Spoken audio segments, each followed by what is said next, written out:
several arrests. The multi-agency investigation, one of the largest the city has seen in decades. And Fox 59's Shannon Hauser was the only reporter there when it went down. She was with police and deputies as they targeted those drug dealers. And she has this exclusive story for us tonight. Shannon. Dozens of suspects wanted on drug dealing charges. We rode along with the Delaware County Sheriff's Office and Muncie Police. This is the group we were looking for today, and we're taking you along for the ride. Drug warrants, methamphetamines, opiates, heroin. Taking drugs off the streets in Muncie. On Wednesday, the effort led to one of the largest multi-agency drug sweeps the county has seen in years.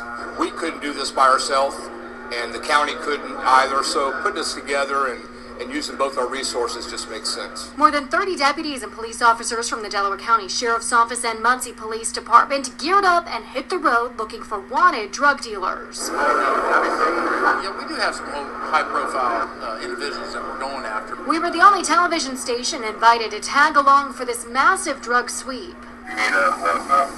Breaking up into teams of sheriff's deputies and city officers, we were assigned to the A team, meaning this group of suspects were the target. We've got intel that he's there, and then we're going to go up real soft. The first stop, this house, where police arrested Dominique Goodwin. He was wanted on charges for dealing crack cocaine. Kind of go for your big fish at the beginning. Next, law enforcement busted Michael Sheets. He's accused of dealing fentanyl. He told deputies he never sold heroin or fentanyl. These people know how deep they are in the drug trade. At least 9 arrests were made and more charges were served to 7 people already in jail, a win for both departments and for the city as a whole. To let the community know that we're working together every day, protecting the city and the county. Officers are continuing this drug investigation, so if you recognize someone up here who wasn't arrested today, give Muncie Police or the Delaware County Sheriff's Office a call. And the way this reads here is that there were 20 people arrested, and they put all the charges together. They have heroin, meth, crack cocaine, and you can see that, you know, the only thing that the African American males had was crack cocaine. I'm sure they're going to get a heavier sentence than the ones who were actually dealing the heroin, which is the problem here. The meth and the heroin, the fentanyl, is the problem here in Indiana. You can see it. You can see them walking around. You can see them twitching and fidgeting. It's really bad here. The children are paying a price because there are not enough representatives for these children. They put out a massive statewide call for that here in Indiana. Yes, I live here in Indiana. And it's really bad. It's really bad. Even Medicaid will pay for drug treatment. I had never seen that before in my life. But I'm like, oh, so now being a drug addict, you have a disease and you have an illness and it has to be handled medically. Okay. When I would see all of these people who had a little bit of drugs on them, you can tell they were using, but they were hit with felony charges and they didn't qualify to get certain benefits. This was not one of the biggest sweeps that they did. I'd say a couple months prior, there was a sheriff's deputy that was arrested and also his nephew that was arrested. They were the ringleaders of it. It was a lot of guns, a lot of heroin, meth, and cocaine, a lot of it. And it crossed from Indianapolis to Muncie. So for them to try and put a African American face to this is utter bullshit. And you can even see, even though they put it up there, that this man here was arrested just for crack. And this man here was arrested for heroin laced with fentanyl. And that's the big issue. They can sweep up all of the black people and the African Americans who are selling this stuff. You need to understand that you're going to get swept up in this. It's not a good idea to be out there right now, especially with drugs laced with fentanyl and other very powerful drugs that are killing this particular community, it's laying them out. It's not a good idea to be out there, because they're going to sweep, even if you are selling marijuana, which is crazy because there's places where it's legal, but even if you're selling marijuana, they'll sweep you into this. They're trying to sweep them into the heroin fentanyl issue that's going on. So to me, this looks like this is just a smaller group. These are just, low-level drug dealers that were dealing drugs when the actual sheriff deputy got arrested, and his nephew. They were the big fish that was fueling this. So now they're going to look in every case that the sheriff deputy touched, and they are going to just start grabbing people. But it's very interesting to me that I'm seeing this, because what they do is they like to put certain faces up to show as if, a certain group of people are the ones who's pushing the drugs or doing the drugs or whatever. And now with this whole drug epidemic that is just cutting them down left and right, they know where it's coming from. But because they can't touch who it's coming from, they're going to start taking it out on people who have nothing to do with it. So this is not a good time to be out there dealing. Because here I find it interesting that it says police won't arrest drug addicts or low-level dealers, even for selling heroin. A police force has revealed it will stop prosecuting all drug addicts. Durham Constabulary will also spare low-level dealers of heroin and cocaine. Controversial plan will start next month. It is the first time a British police force has decided not to prosecute dealers who usually face a minimum of 18 months in prison. Really? Just 18 months in prison? That's nice. And they say they have something set up that will allow addicts to avoid court and a criminal record, providing they join a 4-month checkpoint program. So you're not going to have anything on your record, kind of like, the war on drugs and how they did the African American community with crack. They're not going to do their community like that, even though you can see that a lot of people are not doing crack or not, selling it, and it's not the number one drug of choice. And it did clean up a lot of people, and a lot of people didn't touch it because there was such a fervor for snatching people and taking them away from their families, putting them in prison to do slave labor and giving them time, just taking their lives away, even if they were addicts. This is the face of evil. But anyway, this is being extended to anyone who grows cannabis and even suppliers of cocaine, ecstasy, and heroin. If they are selling heroin to feed their habit, we don't want to send them to prison. My goodness. But you know what? I'm not even mad at this, to be honest. I'm not. Because you know what's going to happen. These people are hooked on these drugs. They are not going to stop. I don't care if you put them in a 4-month program, a 4-year program. They don't stop. That's the same issue we're having over here in the U.S. The same people are overdosing. And they're going to overdose until they die. I'm not going to stop. But see, they're in between a rock and a hard place. See, they keep on using the law as they see fit. And you can see the discrimination that's happening. What happened then with crack and what's happening now with every other drug that they're consuming.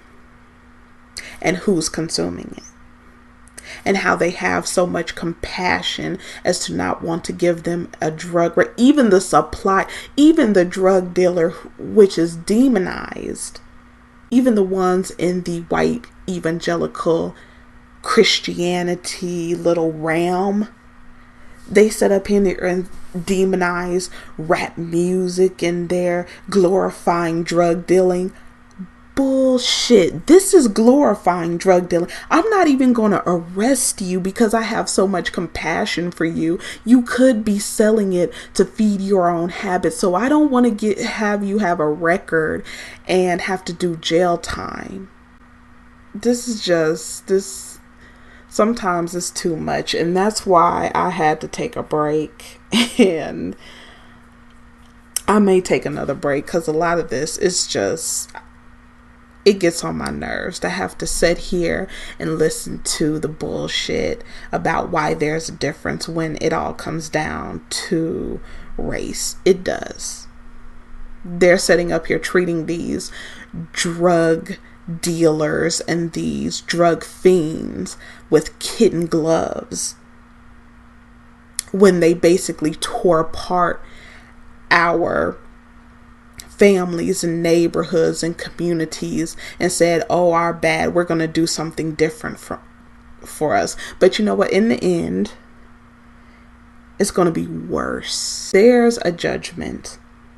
This nation has a price to pay, and it owes interest. And every single penny is going to be paid. And they said here it comes months after Mr. Barden announced that free heroin would be given to drug addicts by police under plans to let them inject themselves twice a day in a supervised shooting gallery. Oh my God. Wow.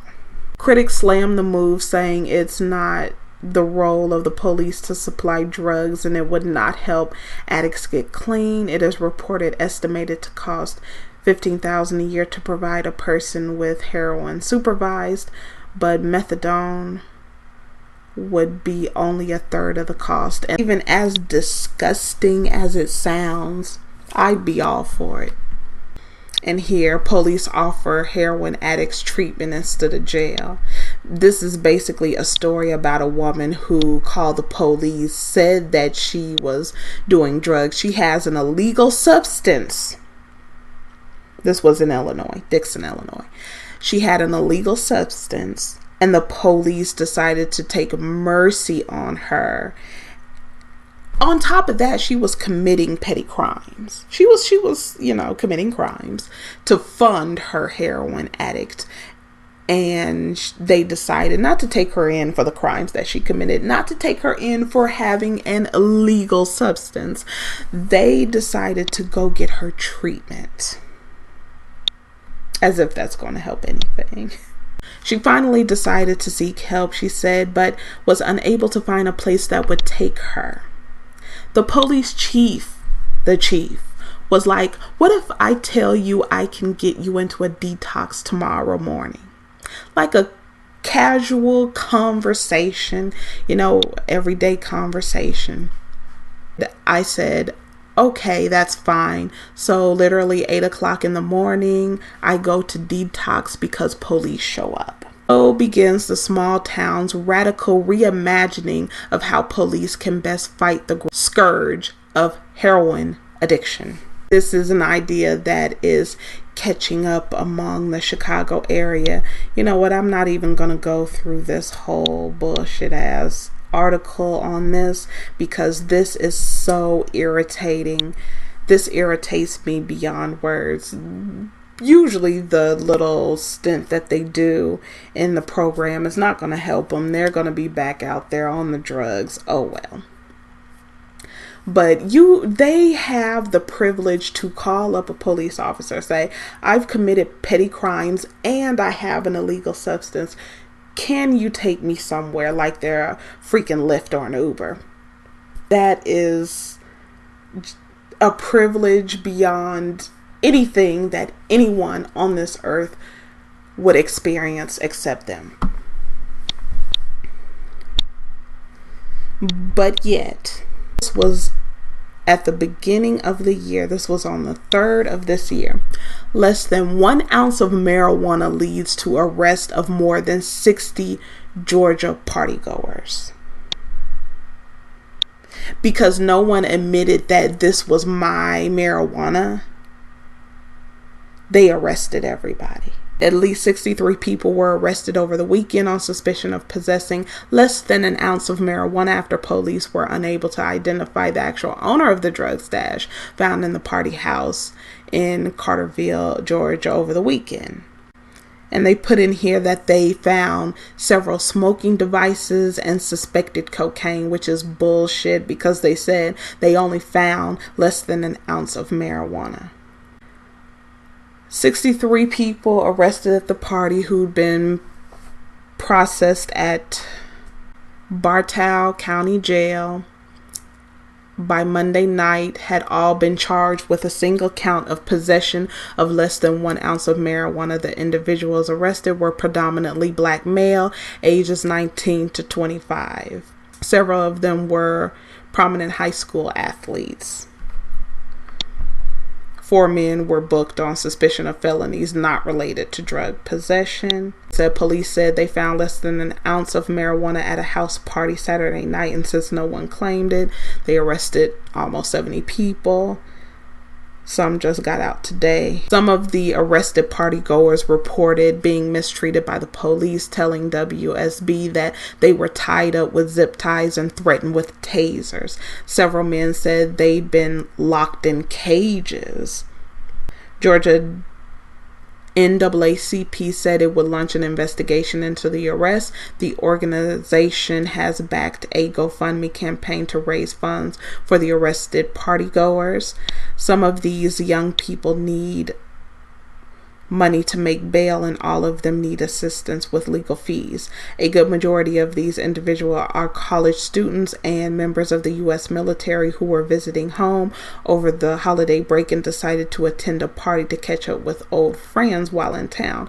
Others were working citizens who lost their job the second they walked into work this morning. The campaign page reads, "They need your help to bring justice and light to the unjust treatment of these individuals experienced leading to and during their incarceration." In nearby Athens, Georgia, black individuals are 4.7 times more likely to be charged with a marijuana violation than whites, according to Think Progress.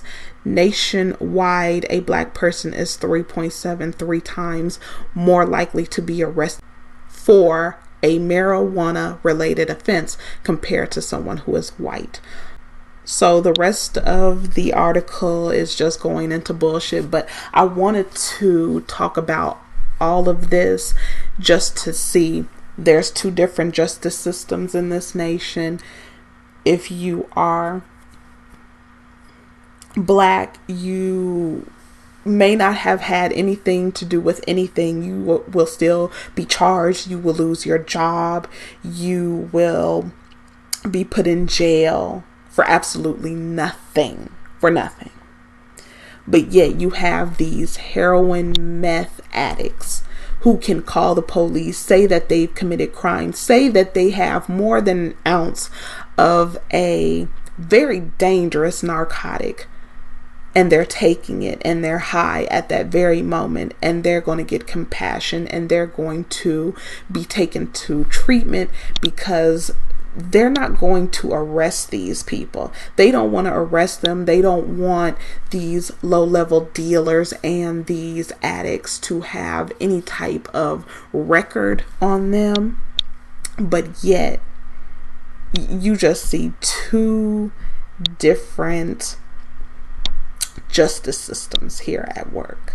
They keep reviving these people over and over, and so many of them are dying. There's so many corpses that are being picked up. There's so many that they cannot fit into the corners.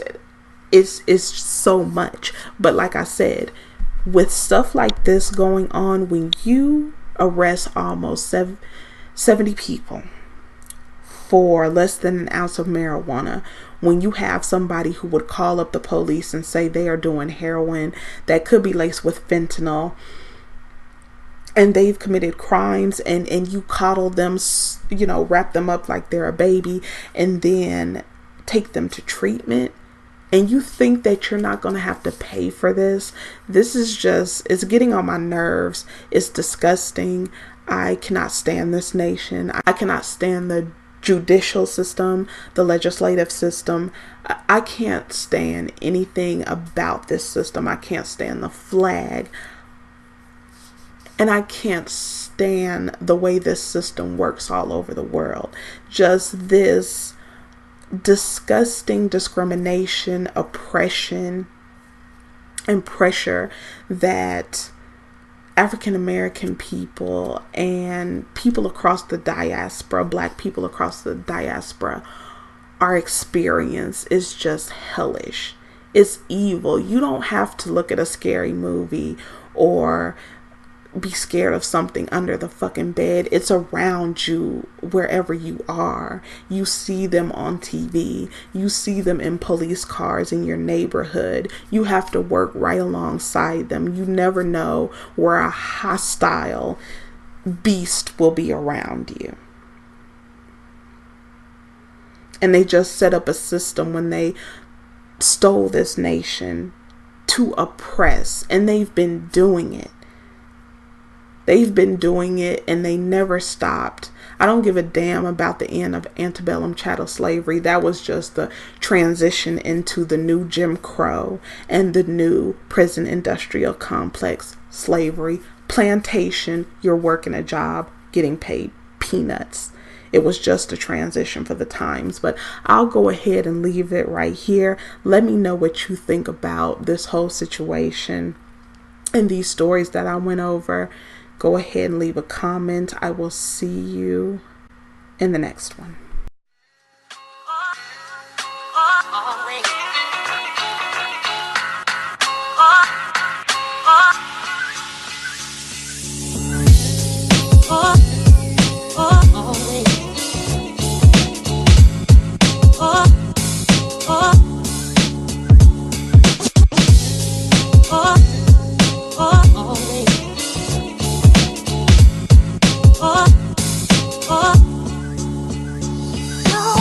But I wasn't